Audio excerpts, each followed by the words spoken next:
Salve meus queridos alunos da disciplina de Estratégia e Marketing em Medicina Veterinária.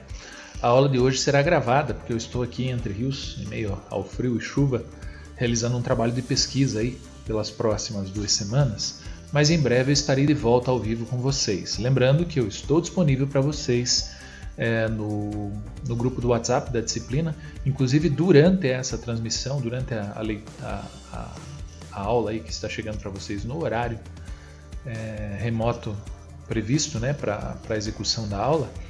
Se eu não estiver entrevistando ninguém, eu posso responder suas perguntas agora de imediato. Então vocês podem mandar essas perguntas, pode acontecer que às vezes eu posso demorar um pouquinho para responder, mas podem participar numa boa.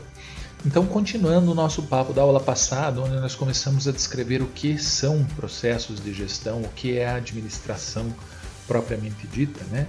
Quem não acompanhou, está lá a aula disponível no Classroom, e essa daqui vocês devem ter alcançado também pelo Classroom, embora eu deva ter deixado já o link para vocês ali no WhatsApp. Nós já começamos a estudar essa definição, que diz que a administração é o conjunto de atividades. Lembram quais são as atividades? Planejamento, organização, direção e controle, dirigidas ao uso eficiente e eficaz. Eficiência é um meio bem feito, né? É uma medida de produtividade, você pode ser mais ou menos eficiente. E eficácia é você atingir o resultado ou não. Então, a eficácia tem a ver com o alvo atingido. Então, conjunto de atividades dirigidas à utilização eficiente e eficaz dos recursos. E hoje, como eu prometi, nós vamos estudar, vamos parar para pensar que recursos são esses. Quais são os recursos à disposição de uma empresa, né? De um processo de gestão gerenciado por vocês. Nesse caso, também uma visão genérica aplicável a qualquer tipo de empresa. Inclusive uma empresa voltada para a área de administração dentro da medicina veterinária. Eu tinha deixado um trabalhinho para vocês no Classroom na aula passada, onde vocês fizeram aí uma análise das oportunidades de mercado, né, e da importância da administração para a profissão de vocês. Eu espero que tenha sido útil. Eu não vou comentar isso agora, talvez na próxima aula, né? A gente aproveita para fazer uma análise desse trabalho, até porque eu acredito que nem todos fizeram ainda. Eu andei verificando lá, alguns ainda podem enviar esse trabalho, é só preencher um formuláriozinho. Mas hoje nós vamos falar dos recursos, então vamos direto ao assunto. Que recursos são esses que precisam ser administrados, né? Planejados, organizados, dirigidos ou liderados e controlados com eficiência e eficácia? Muito bem. Existem 5 grupos de recursos principais que estão aí no horizonte ou no escopo da administração. São eles. Bom, primeiro vamos definir o que é recurso. Recurso é tudo aquilo que a empresa conta para produzir produtos e serviços, para dar finalidade à sua existência, né? Para cumprir o seu papel social de atender necessidades e desejos das pessoas, da sociedade, por meio da produção de produtos ou serviços. Então, esses recursos são, primeiro, recursos humanos. Na minha opinião, os mais importantes de todos. Nós já falamos aqui em aulas passadas, né, que os recursos humanos são talvez os mais difíceis de serem geridos, mais complexos de serem administrados, porque pessoas são complexas, né? Pessoas são instáveis, mas também são os com maior capacidade de produzir inovação, de produzir soluções para problemas diversos, sendo eles os problemas já existentes na empresa ou os problemas que a empresa ainda vai enfrentar, né? São os seres humanos capazes de trabalhar numa perspectiva de planejamento, numa perspectiva estratégica. Então, os seres humanos são recursos mais importantes de uma organização. São eles que sustentam uma empresa, né? Outro grupo de recursos também muito importante são os recursos financeiros. Os recursos financeiros compreende todos os recursos de origem monetizável, monetária, capazes de sustentar, inclusive os recursos humanos, né, com salário, mas de movimentar todos os outros recursos, adquirir, né, os outros recursos da empresa. Então envolve aí todos os fluxos financeiros da empresa. Nós vamos falar um pouquinho sobre cada um deles depois. Os recursos materiais são aqueles itens utilizados no dia a dia da empresa para que a empresa alcance o seu objetivo, né? Geralmente são itens comprados com maior frequência e consumidos com maior frequência. Ao contrário dos recursos patrimoniais, que são mais facilmente É fácil confundir recursos materiais com recursos patrimoniais. Os recursos patrimoniais envolvem um esforço maior de compra e um período mais durável para que sejam consumidos, né? Então, quando a gente fala em recursos materiais, nós estamos falando em matéria-prima, nós estamos falando em material de expediente, nós estamos falando em material de escritório, nós falamos em material de limpeza, né? Tudo aquilo que você consome rapidamente e compra rapidamente, geralmente são recursos com baixo valor se comparados ao recurso patrimonial. E quando a gente fala em recurso patrimonial, a gente fala em maquinário, né, produtivo, a gente fala em prédios, a gente fala em veículos. Então, se você tem lá um aparelho, sei lá, agora eu vou começar a falar besteira, né, dentro da área que eu não conheço, mas vamos supor que você tem lá uma clínica veterinária. Nessa clínica, você adquire lá um aparelho de ressonância magnética, um aparelho desses que faz exame de imagem, né? Geralmente são aparelhos caros, são aparelhos sofisticados e que ao adquirir você pretende usar ele por um longo tempo, né? Você quer que ele dure o máximo possível dentro da função que eles propõem a executar. Então, esse aparelho, ele é um recurso material ou é um recurso patrimonial? É um recurso patrimonial. Em empresas como a Campo Real, se você vê, né, o data show que o professor usa lá na sala, o computador que tem lá no laboratório, se você procurar direitinho, você vai encontrar uma etiqueta que diz lá patrimônio, número, tal, tal, tal, que é o registro contábil daquele patrimônio dentro da empresa, né? É algo que nós queremos que permaneça, que dure por bastante tempo.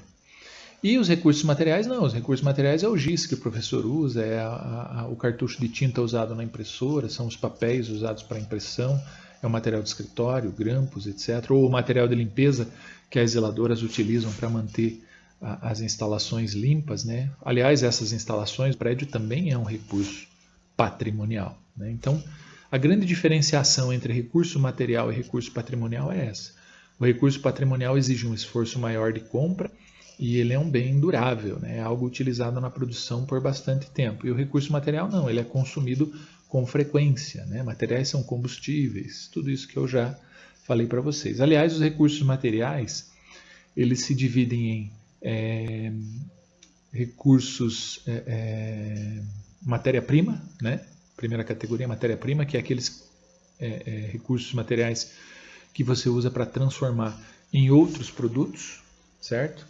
Então você tem lá a cadeira aí que você está sentado, ou as cadeiras lá da sala de aula, são feitas de madeira, de espuma, de tecido, de metal, de parafusos, tudo isso é matéria-prima, é o que compõe o produto final que vai ser vendido, né? Existem os materiais auxiliares, que são esses de almoxarifado que eu falei, que é material de limpeza, ferramentas, que não vão junto com o produto final, mas que são utilizados, né? Material de escritório. Existem os produtos em processo, que são aqueles que não são mais matéria-prima, mas não chegaram ainda a ser produto final, estão no meio do processo de produção, né? E existem os produtos acabados, que são aqueles prontos para serem vendidos, se a gente for falar de bens tangíveis.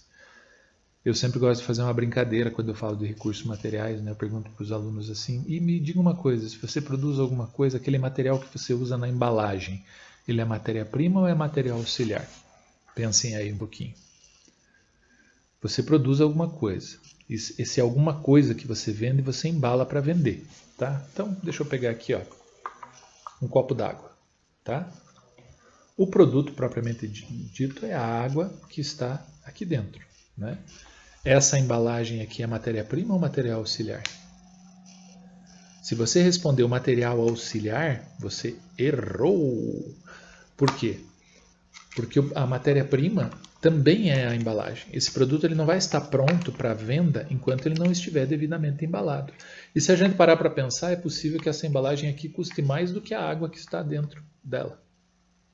Num frasco de perfume, eu tenho certeza que isso que eu falei é verdade, tá? Então, assim, para você vender um produto, ele precisa estar devidamente embalado. E às vezes, para você, custa mais a embalagem do que o produto propriamente dito, tá? E ele é matéria-prima, sim, porque você não vai vender a água sem a embalagem, se você se propõe a vender isso daqui. A embalagem faz parte do próprio uso do produto. Como é que eu vou beber água sem essa embalagem aqui? Sem o copinho aqui? Tá certo? Muito bem, então vocês entenderam. O material auxiliar o que, que é? É aquele que não compõe o produto final. É aquele que não vai junto com o produto final para o consumidor. Tá? São aqueles materiais que se usa. Vou dar um exemplo para vocês. Vamos supor que nós temos aí uma confeitaria. Tá? Nessa confeitaria você vai lá e vai comprar uma torta de limão. Eu gosto muito de torta de limão, eu vou lá comprar uma torta de limão. Essa torta de limão, se você for ver os ingredientes que fazem, que compõem ela, esses ingredientes são a matéria-prima. Então tem lá trigo, tem leite condensado, tem limão, obviamente, tem ovos. Tudo isso é matéria-prima que vira a torta de limão. Quando eu compro a torta de limão, eu levo essa matéria-prima junto. Compõe o produto final, é matéria-prima. No entanto, o gás que foi usado no forno para assar essa torta, ele não vai junto com a torta, ele não compõe o produto final, mas é um material que precisa ser comprado, estocado e usado e faz parte do processo produtivo. Esse é um material auxiliar. Tá bom? Deu para entender direitinho? Então, assim, é só para dar uma noção aí para vocês do que são recursos materiais. Sempre diferenciando de recursos patrimoniais, que são bens mais duráveis, né, com esforço de compra maior, que não são comprados com tanta frequência, que normalmente quando você compra novos é para substituir o antigo. Né? Você vai substituir um veículo velho, você vende o veículo velho, compra um novo, vai comprar uma máquina mais moderna, vende a antiga, compra uma nova. Aí é patrimônio da empresa, né? É um investimento maior, tá certo? Então falamos de recursos humanos, pessoas que estão lá para ajudar a empresa a perseguir os seus objetivos. Falamos de recursos financeiros, que são os recursos monetários, dinheiro mesmo, né, que toda empresa precisa. Falamos de recursos materiais, recursos patrimoniais, e eu, né, até agora dei um destaque maior para os recursos humanos. Vocês já vão entender por que lá na frente nós vamos falar sobre isso. Pode existir empresa sem recursos financeiros, tem empresa quebrada funcionando aí ou trabalhando no vermelho. Pode faltar materiais na empresa, pode faltar até recursos patrimoniais. Mas se você tirar as pessoas da empresa, a empresa simplesmente deixa de existir. Né? Os recursos humanos são recursos fundamentais. E por último, nós temos os recursos tecnológicos. Os recursos tecnológicos são um pouco confusos aqui nessa nossa explanação, porque se eu perguntar para vocês o que vocês pensam quando se pensa em recursos tecnológicos, muitos vão me responder, computadores sofisticados, software, máquinas de última geração. Se a gente descer e for até o laboratório de arquitetura ou ali de elétrica, acho que da Campo, tem uma impressora 3D lá, né? O que eu conheço de mais moderno que tem aí na Campo. Tem outras coisas, mas eu estou puxando na memória isso. Impressora 3D é uma coisa legal, é uma coisa impressionante. É um recurso tecnológico? Não. Em algum lugar lá vai estar o registro de patrimônio dessa impressora 3D. Então é um recurso patrimonial, adquirido com recursos financeiros, operado por recursos humanos. Tá? E que consome recursos materiais para poder criar lá os produtinhos, né? Imprimir em 3D, que é aquele fiozinho, aquele material plástico que ela derrete e transforma em impressão 3D. Então, o que é recurso tecnológico? O que é o recurso tecnológico? Eu tenho uma impressora 3D, que é recurso patrimonial, tá? Comprado com recurso financeiro, abastecido com recursos materiais, para produzir o que tem que produzir, e operado por recursos humanos. E o que é o recurso tecnológico, se não é a impressora em si? Bom, a ideia de recursos tecnológicos no conceito da administração está associada a conhecimento. Por definição, recursos tecnológicos é o corpo de conhecimentos que a empresa conta para produzir produtos e serviços. Sem uma pessoa que saiba usar, que esteja devidamente qualificada ou treinada para extrair o máximo dessa impressora 3D lá embaixo, ela não vai fazer nada. Né? Se colocar lá uma pessoa que nunca viu um computador na frente para operar lá e diz, imprima aí, eu preciso de faça uma prótese lá para as patinhas traseiras do cachorro, né? Aquele carrinho de rodinha que fazem lá. Dá para fazer na impressora 3D isso. Vocês seriam capazes de fazer? Vocês são capazes até de descobrir como tem que ser feita essa prótese, mas precisa de alguém que saiba operar, né? Um recurso humano que saiba operar esse recurso patrimonial, que utiliza recursos materiais e foi comprado com recursos financeiros.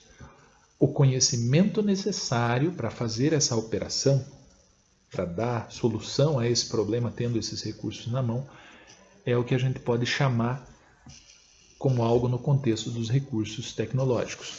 Só para vocês terem uma ideia de como isso é importante, gente, nos dias de hoje, se vocês pararem para pensar a evolução da própria humanidade, tem um autor que escreveu um livro em 1981, o livro era chamado A Terceira Onda, o nome dele é Alvin Toffler.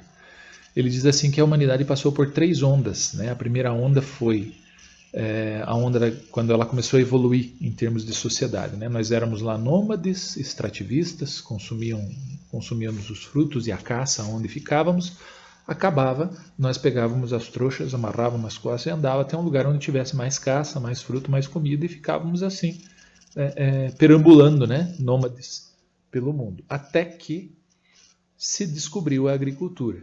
Dizem que foi a mulher que jogou as primeiras sementes lá no chão, consumindo frutos, enquanto os homens saíam para caçar cada vez mais longe, que percebeu que algumas dessas sementes brotavam, né, e produziam novas plantas que produziam novos frutos. E aí surgiu a ideia de se cultivar isso, e surgiu a agricultura.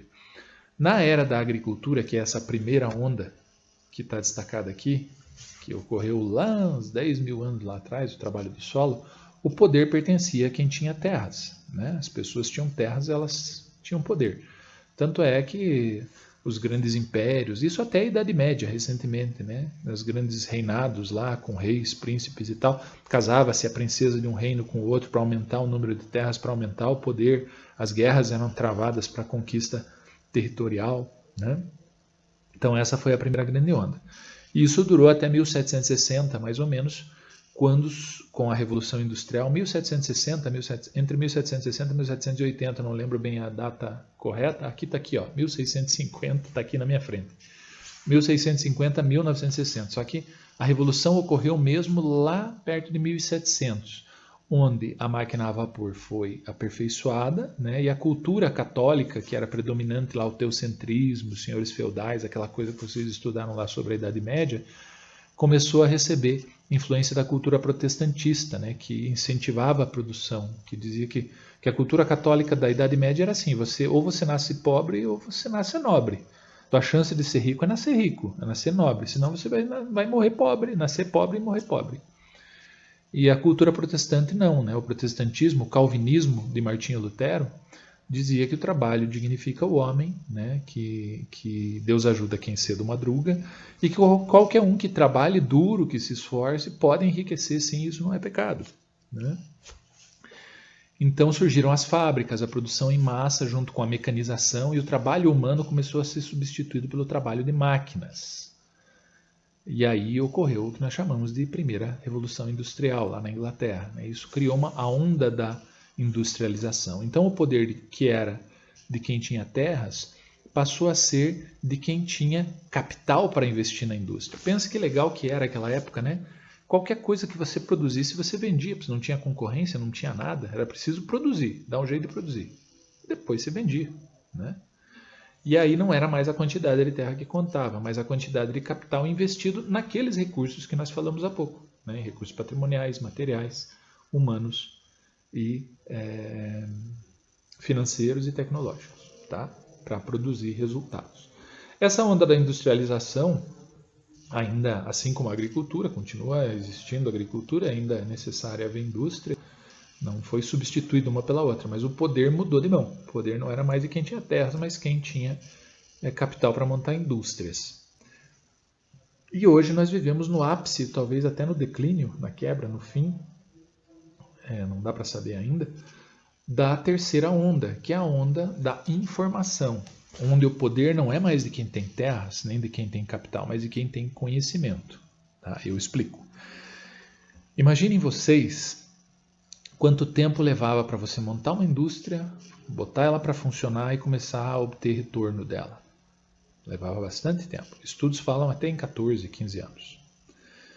Aí O Mark Zuckerberg lá na faculdade monta uma rede socialzinha lá, bota no servidor da faculdade, o troço viraliza, em uma semana já não serve mais no servidor, ele tem que comprar, hospedar a página num negócio maior, todo mundo viralizou, o mundo inteiro quer entrar no negócio que ele chama de Facebook, né?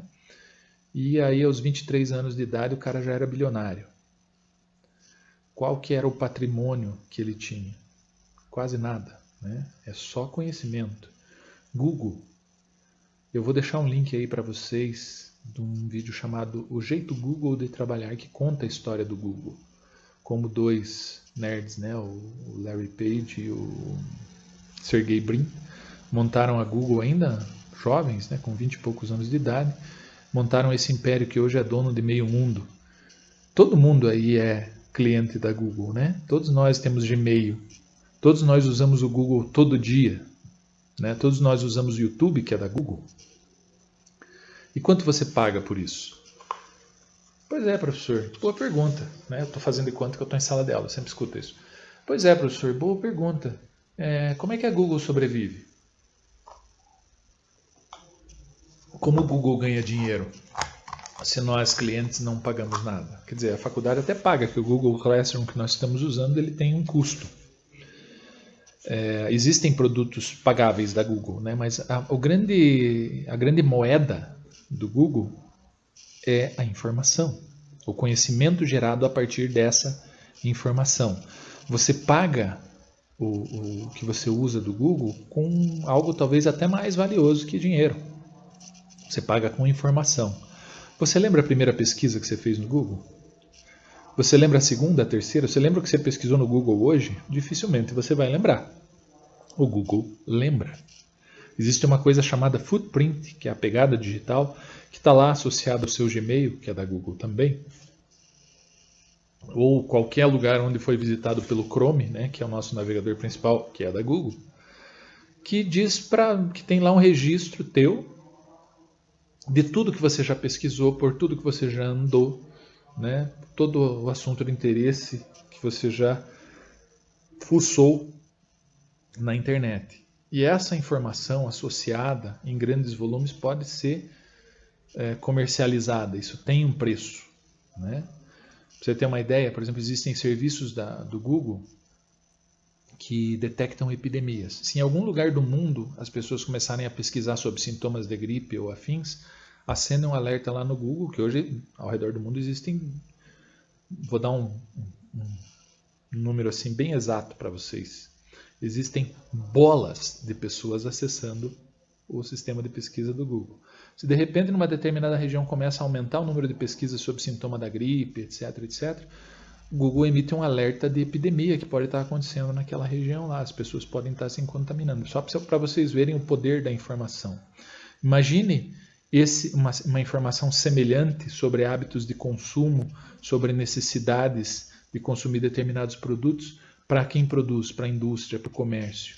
Né? Então, o Google tem uma capacidade absurda de gerar valor por meio de informação. Né? O WhatsApp foi vendido para o Facebook, por exemplo. Era um negócio que tinha lá 53 funcionários, foi um negócio inventado lá por dois programadores russos e que pouco tempo depois foi vendido por 19 bilhões de dólares. Quer dizer, eles não produziam nada de tangível, nada físico, né? Era só uma ideia aí que virou um sistema de comunicação que hoje todo mundo usa no mundo, né? E quanto você paga para usar o WhatsApp? Você paga com informação. Estão entendendo? Então nós vivemos hoje a era da informação, que começou lá com o rádio, com a televisão, depois com a internet, e hoje permitiu a globalização. Né? O mundo se tornou uma aldeia global. Nós conseguimos hoje, por meio dos aplicativos, Instagram, Facebook, Google, ter uma aldeia global, se comunicar com o mundo inteiro. E quem dominou esse conhecimento tem o poder hoje. Tá? Então, o poder é de quem tem conhecimento. O mesmo se aplica a nós. Antigamente, para você trabalhar de manutenção de serviços gerais, consertar fechadura, trocar lâmpada ou limpar o chão numa escola ou numa grande empresa, você não precisava nem ser alfabetizado. Né? Hoje eles daqui a pouco vão exigir faculdade para ser faxineiro. Porque as empresas precisam de pessoas com conhecimento, que agreguem valor aos seus processos, que façam com que a empresa se torne mais eficiente através do seu conhecimento. Podem perceber isso, né? O nível de exigência de escolaridade, de qualificação, de experiência é muito maior hoje do que já foi um dia. Eu sempre cito um exemplo assim, imagine uma plantação de cana, tá? Imagine uma plantação de cana. Cana mesmo, né? Não imaginem uma área cheia de litro de pinga. Mas plantação de cana mesmo, dessas que usa para produzir açúcar e combustível. Há 80, 100 anos atrás, quantas pessoas precisava para colher uma área de cana? Os caras enchiam caminhões lá com os famosos boia fria, né? Que eram aquelas pessoas que levavam a sua marmita lá para passar o dia inteiro manejando uma foice e colhendo cana. Então, sei lá, precisava de 100, 200 pessoas para colher uma área de cana. Essas pessoas não precisavam nem ser alfabetizadas, elas precisavam era trabalhar duro e usar bem a foice, né? Hoje, a mesma área de cana, quantas pessoas precisa? Uma, talvez, que opere uma colheitadeira de última geração, que custa lá o seu 1 milhão, 2 milhões de reais, que colhe por GPS, praticamente o cara só programa a colheitadeira e monitora o serviço, fica lá na cabine, no ar-condicionado, né, mexendo no celular e olhando se não aparece um toco no meio do caminho, monitorando os dados. A colheitadeira é guiada via satélite. E, claro, ele precisa ter muito mais conhecimento do que cada um daquelas pessoas. Ele precisa ser alfabetizado, treinado, qualificado, né? Ganhar mais do que um boia fria, mas ganhar menos do que todos os boia fria juntos. E daí alguém vai dizer assim, mas então eu vou fazer do jeito antigo. Eu sou aquele empresário que gosta de dar trabalho para aqueles menos privilegiados, menos estudados, menos qualificados. Eu vou colher a plantação de cana do jeito antigo. E enche os caminhões de boia fria lá e vai botar o pessoal para trabalhar na foice. O que vai acontecer com o meu negócio? Vai quebrar. Por quê? Eu vou ter um monte de funcionário, um monte de custo por conta disso. Eu vou correr riscos de acidente de trabalho, eu vou correr riscos de ações trabalhistas. A qualidade do meu produto colhido vai ficar baixa e o meu custo vai ficar muito alto. Eu não vou poder vender pelo preço que os meus concorrentes que usam a tecnologia, né, vendem. Quer dizer, vai inviabilizar o meu produto. Mesmo que eu queira pensar no fator humano da coisa, não vai funcionar. Então é preciso dominar o conhecimento, dominar a tecnologia. Vocês já entenderam, né? A gente até em outra ocasião pode explorar mais essa questão aí, né? Porque nós estamos, na verdade, o Alvin Toffler fala de 3 ondas. Existe um outro pesquisador, economista, o Schumpeter, que diz que existem mais ondas, que ondas, começou com o vapor, depois a eletricidade, depois a aviação, aí a internet e as redes sociais, que é a nossa onda aqui, e nós estamos entrando agora numa nova onda, que é a onda da engenharia genética e dos cybersistemas baseados em inteligência artificial, quer dizer que a revolução industrial, que um dia substituiu o nosso trabalho braçal por trabalho de máquinas, hoje também está substituindo o nosso trabalho intelectual pelo raciocínio artificial das máquinas. E o curioso é que essas ondas começam, cada uma delas se encurta cada vez que ela ocorre de novo. A do vapor foram 60 anos, né, e vai baixando. Tal. A última foi 25 anos. Você está acelerando esse processo, né? Hoje, para nós, resta o trabalho intelectual. O panorama dos negócios mudou por conta disso, né?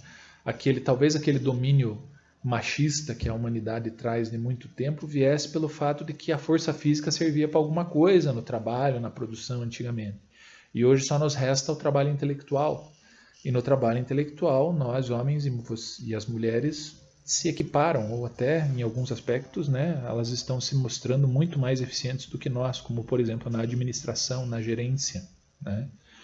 Então, isso está mudando o panorama do mundo rapidamente. Eu estou falando isso para vocês porque quando a gente fala em tecnologia e conhecimento, nós precisamos estar ligados nessas mudanças, nessas tendências. Porque os recursos tecnológicos são fatores determinantes na hora de você competir, tá? Eu fui um pouco mais fundo nessa aula aí, mas eu espero que vocês estejam compreendendo. Se vocês volto a dizer, né? Se estiverem conseguindo acompanhar, se a gente não estiver se entendendo, por favor, se manifestem, tá, gente? Hoje não está tendo uma interação tão direta como nas outras aulas, mas como eu falei, o WhatsApp está aí, eu estou disponível, vocês estão assistindo a aula, mais ou menos que nem no estreia lá do YouTube, vocês estão assistindo a aula, mas eu estou assistindo com vocês. Se nesse exato momento que eu estou falando, eu estiver aqui onde eu estou fazendo a pesquisa, né, eu estou entrevistando algumas pessoas, mas eu tenho tempo entre as entrevistas que eu posso usar para responder e interagir com vocês. Talvez não seja de imediato, tá? Mas eu estou aqui. Então, fechou a nossa definição. Administração é o conjunto de atividades dirigidas à utilização eficiente e eficaz dos recursos no sentido de alcançar um ou mais objetivos e metas organizacionais. Que recursos são esses? Então, repassando. A administração é o conjunto de atividades dirigidas. Planejar, organizar, dirigir e controlar. A utilização eficiente e eficaz. Eficiência, meio bem feito. Eficácia, resultado. Eficiência, fazer certo as coisas. Eficácia, fazer a coisa certa. Tá? Você pode fazer uma cirurgia de remoção de rim de um paciente que está com o rim colapsado. Você faz a cirurgia linda, maravilhosa, perfeita, só que tira o rim errado. Quer dizer, foi eficiente, mas não foi eficaz. Né? Era melhor não fazer algo tão bem feito, mas fazer certo. Então essa é a diferença da eficiência e eficácia. Eficiência é uma medida de produtividade, de competitividade, e eficácia é fazer o que tem que ser feito. Tá?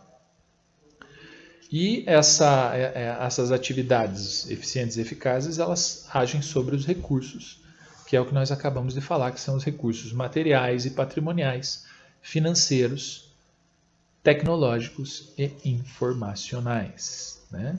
E os recursos humanos. Então, com essas atividades de planejamento, organização, liderança, né? Direção, liderança e controle, utilizando de forma eficiente e eficaz os recursos, nós alcançamos os nossos resultados. Tá certo? Então, falamos aqui, tentei dar uma visão bem acadêmica, bem completa do que é a administração, do que é a gestão. Que é isso que eu estou dizendo para vocês já há alguns dias, desde o nosso primeiro encontro, que é uma habilidade que vocês têm que ter. Independente de vocês serem bons veterinários, de vocês serem tecnicamente bem competentes, essa habilidade de gestão é essencial para o desenvolvimento do trabalho de vocês. E essa disciplina aqui eu começo com essa teorização, com esses conceitos básicos, depois eu tento começar a encaixar, direcionar isso para a área de atuação de vocês, né? Para micro e pequenas empresas, para prestação de serviços, que é basicamente onde vocês vão atuar. E quando a gente fala em estratégia e marketing, nós estamos colocando daí a cereja no bolo, que é a parte mais complexa aí de vocês enxergarem o futuro, né? De vocês terem essa visão de mercado. Então tá. Aqui estão então as atividades, aqui estão os recursos. Já passei isso para vocês. Aqui estão mais uma descrição. Eu vou deixar esses slides lá para vocês, né? Que fala sobre planejamento, organização, direção e controle. Tem aqui mais uma breve descrição do que é planejamento, do que é organização, do que é direção e controle. Toda atividade gerencial tem que se fundamentar nesses 4 itens aí, tá? E agora nós vamos falar sobre o que é uma empresa. Né, sobre que níveis, como uma empresa se divide e esse planejamento atua. Né? O planejamento, não só o planejamento, organização, direção e controle. Então eu peço para vocês, nesse momento, que imaginem a empresa como uma pirâmide. Essa que aparece aqui do meu ladinho. Ó, né? Essa pirâmide aqui, ó, ela está dividida em 3 níveis. Tá? Deixa eu ver se eu consigo ficar mais... interagir mais com essa pirâmide aqui. Aí. E por que tá lerdo pra caramba isso aqui? Bom, vejam aqui essa pirâmide de 3 níveis. Eu avancei o slide. Essa pirâmide de 3 níveis aqui, ó. Toda empresa divide-se em nível operacional, nível intermediário e nível institucional. Tá? Vamos ver, deixa eu ver aqui, vamos começar aqui por cima.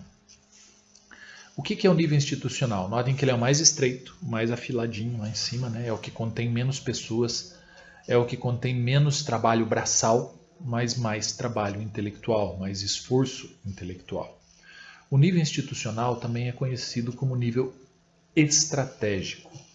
É onde está o manda-chuva da empresa, né? Ou os manda-chuvas da empresa. As pessoas que planejam para onde a empresa deve ir, certo? Então, deixa eu abrir aqui para ficar mais fácil. O nível institucional ele trabalha com mapeamento ambiental, avaliação das forças e limitações que a empresa tem, a incerteza, a imprevisibilidade e diz para onde a empresa deve ir. Quando falamos das decisões do nível estratégico, nós falamos de que produto a empresa está falando, que produto a empresa vai lançar, que público ela vai atingir, o que ela vai fazer para cumprir o seu papel social, o que nós vamos fazer. Nós vamos prestar serviços, nós vamos produzir produtos, né? Eu falei que a empresa tem uma função social que diz respeito a atender necessidades e desejos. Então, quando você planeja como fazer isso, nós estamos falando do nível institucional. O nível institucional ele pensa a empresa a longo prazo. Quando falamos em longo prazo, imaginem um tempo de planejamento. Um tempo para você planejar, organizar, dirigir e executar de 5 até 10 anos. Os japoneses planejam para 10 anos. Eles conseguem fazer isso porque a economia deles é estável, né? As coisas não mudam muito lá. Aqui no Brasil, 5 anos já muda tudo. Né? Se bem que nas atuais conjunturas o mundo não sabe mais o que fazer, porque o que aconteceu recentemente, essa pandemia acabou virando os planejamentos de cabeça para baixo, mas foi para todo mundo ao mesmo tempo. Então, em termos de competição, nivelou por baixo. Né? Mas vejam só, quando a gente fala em nível institucional, nós pensamos no alvo principal da empresa, né? Em que direção ela vai seguir e que ela vai atingir isso a longo prazo, em 5 anos, por exemplo. Então, no nível institucional estão os diretores presidentes, os acionistas, as pessoas que decidem o futuro da empresa. Quando vocês vão lá numa empresa e tem um quadrinho lá na parede escrito nossa missão é... Né? Aquilo não é para bonito. A missão é o planejamento, o objetivo estratégico da empresa a longo prazo. Queremos nos tornar a empresa mais bambambam, maior e bonita do sul do mundo nos próximos 5, 10 anos. Isso é nível institucional. Como a empresa vai fazer isso? Aí nós descemos um nível, vamos para o nível intermediário. No nível intermediário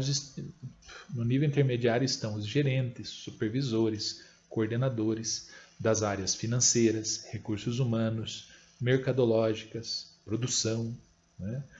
Que com suas ações de médio prazo a gente fala aí de 6 meses até 1 ano, executam etapas desse planejamento estratégico institucional, né? O nível intermediário. Então, olhando para campo, o nível institucional é o reitor, a reitoria. Nível intermediário são os coordenadores, né?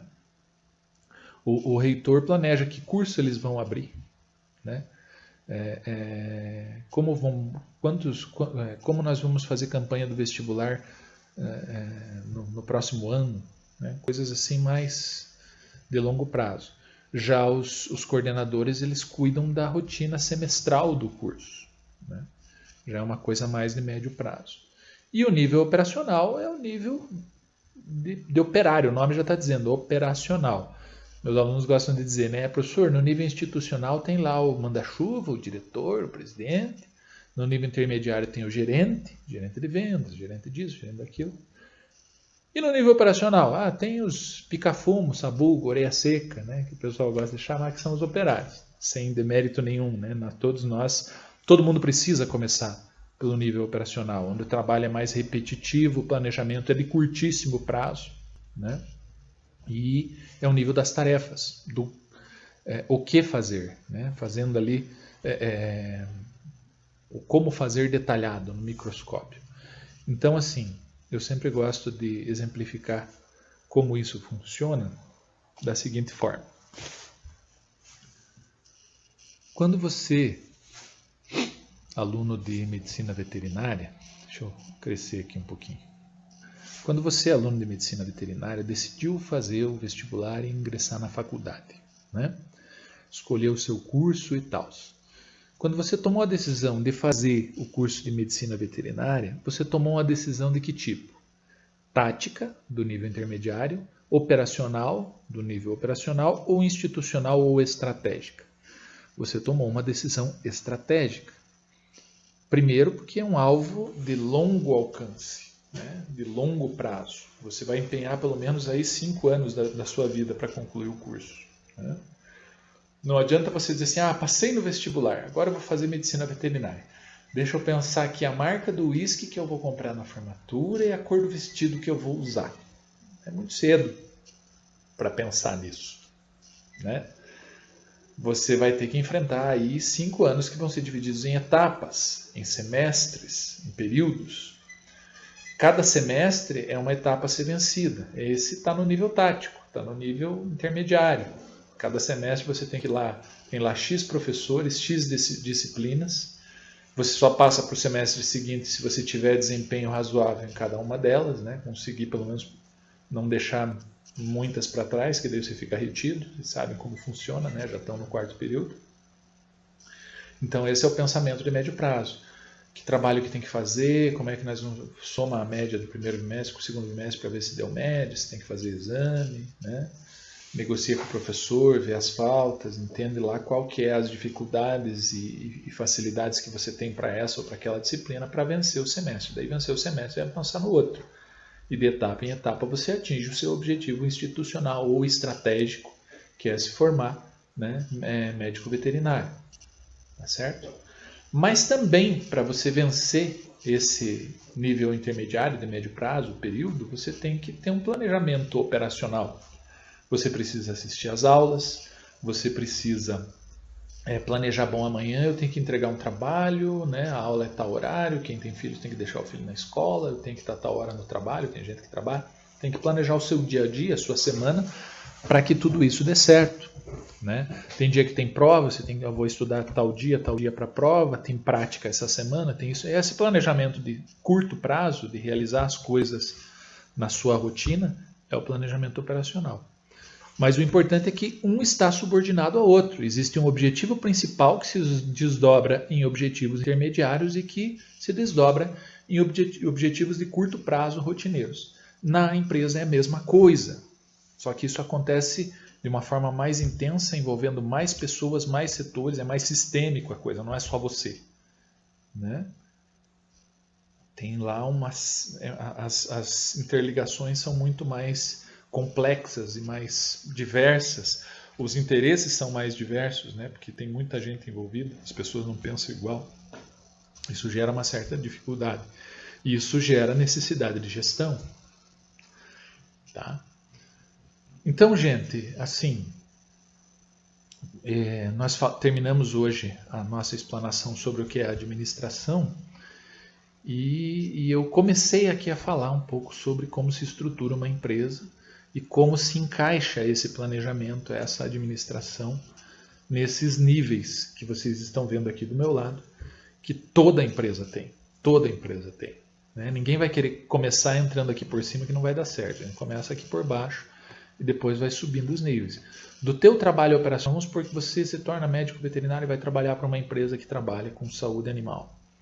Você se destaca lá na tua atuação, sei lá, às vezes trabalhando com venda de ração, enfim, manejo de gado de corte, sei lá.